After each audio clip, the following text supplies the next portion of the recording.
ہجرت کی کئی قسمیں ہیں۔ ہجرت مدینہ جو نبی صلی اللہ علیہ وسلم کی نصرت کے لیے تھی اور اسلام کی ابتدا میں واجب تھی، حتیٰ کہ نبی صلی اللہ علیہ وسلم نے فرمایا، فتح مکہ کے بعد ہجرت نہیں۔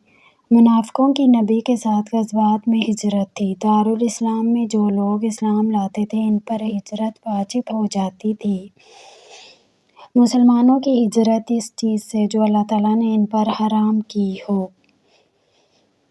ابن عمر رضی اللہ تعالیٰ عنہ سے روایت ہے کہ مہاجر وہ ہے جو اس چیز کو چھوڑ دے جس سے اللہ تعالیٰ نے روکا ہو۔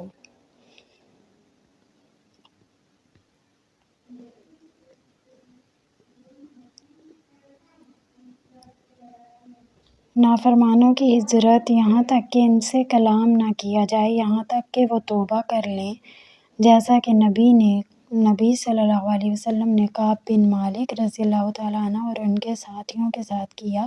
تفسیر